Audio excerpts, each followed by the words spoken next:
बुरांत बलवंत श्री हनुमान जी महाराज की। बंधुओं, शंकर जी का परम भक्त है रावण, लेकिन उसी रावण के दुष्टता पर एक दिन शंकर जी बड़े चिंतित हो गए और शंकर जी ने मन में विचार किया कि भाई ये हमारा भक्त है, हम चाहते तो ऐसा है कि हमारी तीसरा नेत्र खुले और जल के भस्म हो जाए, पर गुरु को चाहिए अपने शिष्य को दंड तो दे लेकिन मृत्यु दंड ना दे। लेकिन ये काम ऐसे कर रहा है और ये आगे भी ऐसे कार्य करेगा कि इसको मृत्यु दंड ही मिलना चाहिए और मेरे द्वारा ही मिलना चाहिए, क्योंकि मेरे इष्ट राम को ही परेशान करेगा। तो क्या करें? तो शंकर जी का संकल्प हुआ कि इसके वध में कारण मैं बनूं। तो शंकर जी के मन में आया कि हम 11वें रुद्र श्री हनुमान के रूप में जाएंगे और हम ही कारणभूत बनेंगे इसके वध का, और एक पंथ दो काज होंगे, रावण का वध भी हो जाएगा और मेरे इष्ट श्री राम जी की मैं भक्ति भी करूंगा, सेवा भी करूंगा, उनसे प्रेम भी करूंगा। अभी तो मैं शिव स्वरूप में हूँ, मुझे ईश्वर तत्व माना जाता है और मैं ईश्वर तत्व हूँ भी। इस कारण से कई बार ऐसा होता है बंधुओं कि अगर शिव जी को राम जी का भक्त बता तो शैव बड़े नाराज हो जाते हैं, हमारे शंकर जी बड़े हैं, आप उनको राम भक्त क्यों कह रहे हैं? तो ओम नमः शिवाय कहते हैं महादेव के आगे, उनको प्रसन्नता होती होगी, लेकिन आप मंदिर में जाकर के राम राम राम राम कहते हैं तो महादेव अत्यंत प्रसन्न हो जाते।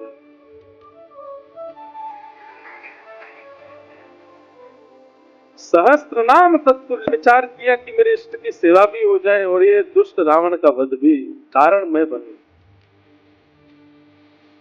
तब महादेव ने विचार किया और ऋषियों से कहा कि भाई ऐसा हमारा मन का विचार है कि हमारा ही तत्व जावे पृथ्वी पर और राम जी की सहायता करे रावण वध में और राम जी की सेवा आराधना भी कर ले। तो ऋषियों ने कहा महाराज, इस धराधाम पर पृथ्वी पर आपके तेज को धारण करने की सामर्थ्य किसी स्त्री में नहीं है, कौन धारण करेगा? तब ब्रह्म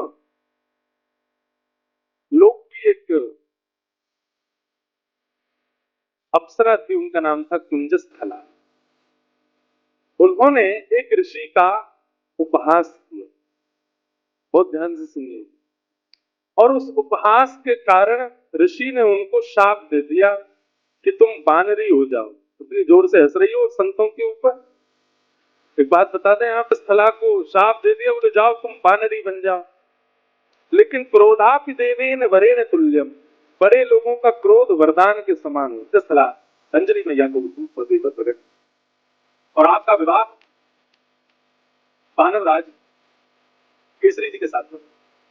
पर केसरी जी को भी शाप लगा हुआ था, ऋषियों ने शाप दे रखा था कि आपकी कोई संतान नहीं होगी, कैसे संभव हो?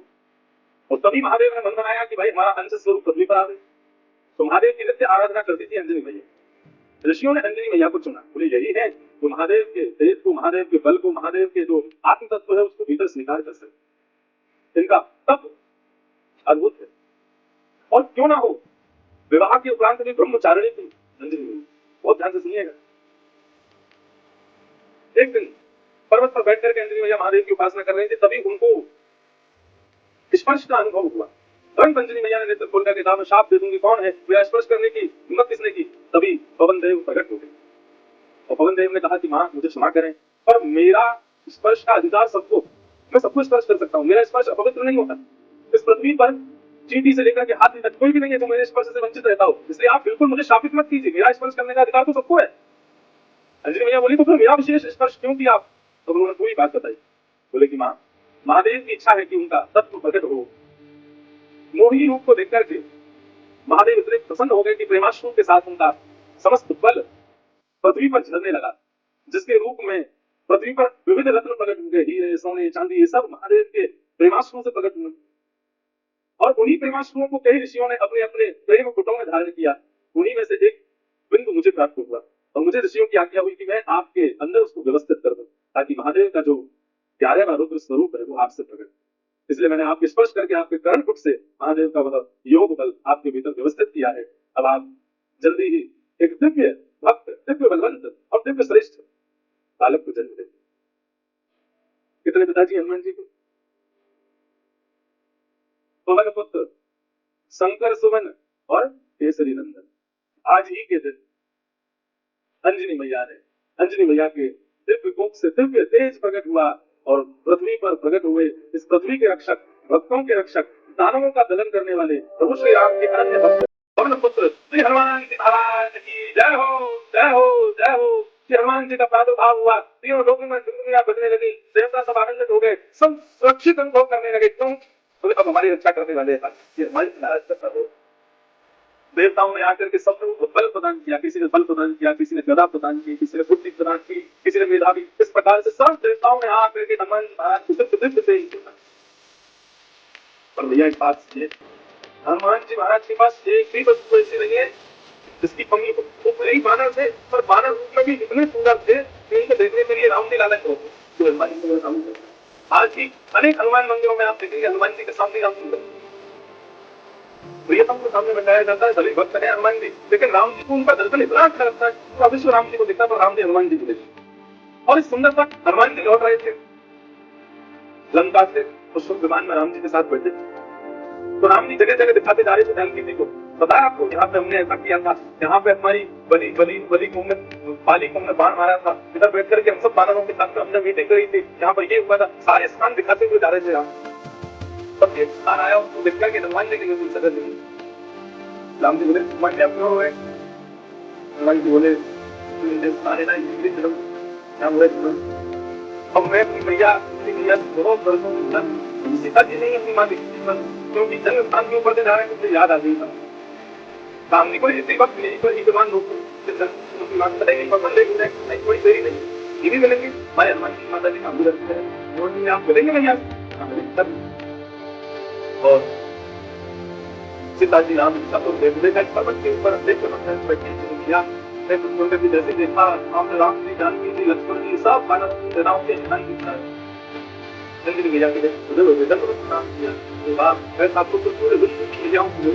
भगवान को लेकर के आप हनुमान जी को हृदय से लगा करके मैया बड़ी प्रसन्न हो, अरे मेरे लाल, अरे मेरे सुख, वो पुरस्कार देने की वो प्रेम देख करके सबकी नेत्र सजल हो, इतना प्रेम कर हनुमान जी इतने बलवान है, लेकिन मैया को देख करके बालवत हो गए, छोटे से लाला बन गए, जैसे एक लाला अपनी माँ के पक्ष पर ऐसे सिर रगड़ता है और माँ के गोद में बैठ जाता है, माँ के ऊपर चढ़ जाता है, ऐसे हनुमान जी चढ़ गए अपनी मैया के ऊपर।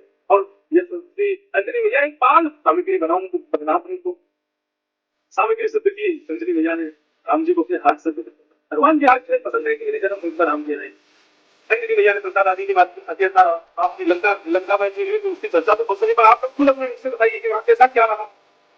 हनुमान जी महाराज लंका कांड तो सुंदर कांड तो सुनाना शुरू किया। हनुमान जी ने बोले ऐसे ऐसे भगवान ने कहा पता करके आओ, तो या दो करके गया, तो जाकर के मैंने वहां पर तो लंका चला दी, सीता जी को मिल के आए, तुरंत वापस आए, राम जी से आकर के अपना निवेदन किया, श्री माता सेना जी को हमने सिद्ध बनाया, सिद्ध बना करके वहां से वहां पर लक्ष्मण भैया को शक्ति लग गई, तो हिमालय तो जाके द्रौपदी लेके आया,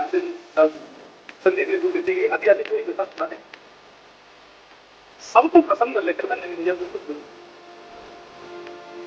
सीता जी ये हनुमान जी के ऐश्वर्य को सुनकर के आपको प्रसन्नता नहीं हुई? अंजनी भैया मुझे बिल्कुल प्रसन्नता नहीं, बल्कि मुझे तो संशय हो रहा है, क्यों? हनुमान के होते हुए भी राम जी को इतना परिश्रम क्यों कर? ये मेरा पुत्र हनुमान है, इसकी परवरिश ऐसी है, इसका लालन पालन ऐसा हुआ है, ये अकेला चाहे तो एक बाण पादप दहाड़ में लंका को सादल में भेज सकता है।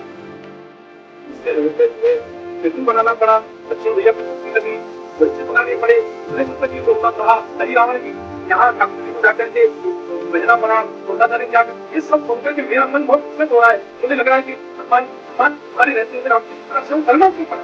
अरे तुम्हारी बाएं हाथ तक जाते जाकर पूरी लंका का नष्ट करके रावण को लंका में फेंक करके सीता जी को कंधे में बैठा करके ले आते तुम, इतना श्रम करने की आवश्यकता ही नहीं। ये बात सुनकर के और लक्ष्मण जी के मन में थोड़ा सा आया कि भैया को कुछ ज्यादा ही बल का मान है और ज्यादा भगवान ठीक है हनुमान जी वो भी का क्रोध क्यों कर रही है बेचारी? अंजनी भैया लक्ष्मण जी भी समझ नहीं रहे कि मैं क्या कहना चाह रहे हैं। अभी अंजनी भैया एक पूर्ण पर्वत पर नहीं, वहां पर्वत पर जाकर के हनुमान जी को टकटकी लगा के देखने लगी, तो हनुमान जी को देखते देखते अंजनी भैया के चित्त में वात्सल्य उठा और वही वात्सल्य उनके पयोधर से दुग्ध बन करके बहने लगा। एक पूर्ण दुग्ध की पयोधर से निकल करके जैसे ही उस पर्वत खंड पर गिरी, पर्वत की विदीर्ण हो गया, ज्वालामुखी प्रकट हो गई, काले काले बादल आकाश में छा गए, पृथ्वी डामाडोल हो गई। लक्ष्मण लाल जी बोले ये क्या था? अंजनी भैया बोली ये अंजनी के पयोधर के दुग्ध के एक बिंदु का ये असर है। जिस बिंदु को पृथ्वी और ये पर्वत नहीं सहन कर पाते, उस बिंदु, उस दुग्ध में कला बना है हनुमान, उसको अपने गर्भ में धारण किया हनुमान ने। अंजनी के दूध को गर्भ में धारण करने की सामर्थ्य किसी की नहीं है। जीवन पर्यंत विवाहिता होते हुए भी, बालक होते हुए भी ब्रह्मचारिणी है अंजनी मैया। उनके दूध को पिया यही सब करना था। तो अंत में राम जी उठे, बोले भैया आप हनुमान जी के बलवंत को संशय नहीं, किसको कहते हैं? और हनुमान जी में है क्या अपने बल को अपना नहीं मान, वे चाहे करके रावण को मार सकते थे, लेकिन वहां भी चिंता कर रहे थे राम की आज्ञा नहीं। वे चाहते तो पूरी पूरी लंका को जला नहीं, रसातल में फेंक देते, उखाड़ करके हनुमान जी महाराज ने। दिक्कत आती है कि रावण की सेना में चिरंजीवी सेना भी थी रावण की, मतलब उनको कोई मार ही नहीं सकता, उन्होंने उन्हें किया रखा था, वो मरेंगे ही नहीं, चाहे उनको चाहे उनको गदा से मार दिया जाए, उनकी मृत्यु नहीं हो सकती। जब वे राजा हमारे योद्धा लगने के लिए हनुमान जी से आए, तो हनुमान जी बोले क्या करिए, मारने वाले थे। तो हनुमान जी ने मुंह को लपेट करके वेग से उनको आकाश की ऊपर भेजा कि जहां गुरुत्वाकर्षण, पृथ्वी का गुरुत्वाकर्षण होता है, कोई व्यक्ति ऊपर बैठो नीचे गिरती है, कुछ समय बाद गुरुत्वाकर्षण खत्म हो जाता है। हनुमान जी ने उन सबरे चिरंजीवी योद्धाओं को अपने ऊपर लपेट कर इतनी जोर से ऊपर फेंका, गुरुत्वाकर्षण की सीमा से ऊपर चले गए, आज तक आकाश में घूम रहे हैं लोगों के नियम पर। दूसरी महाराज के बल में किसी को संशय नहीं है, पर काम कैसे वो प्रताप वो अपने प्रत्येक बल को मेरी आज्ञा नहीं थी, आप मेरी आज्ञा नहीं थी, लंका को शासन करने में आज्ञा होती, ये सब करने की आवश्यकता नहीं, अकेला हनुमान जाकर के सब किया था। लेकिन आपको कहता नहीं भैया, आपका ताला आप बलवंत इतना बुद्धिमंत इतना योग्य होते हुए मेरे अपने अब भैया हनुमान जी को ऐसे हनुमान जी महाराज है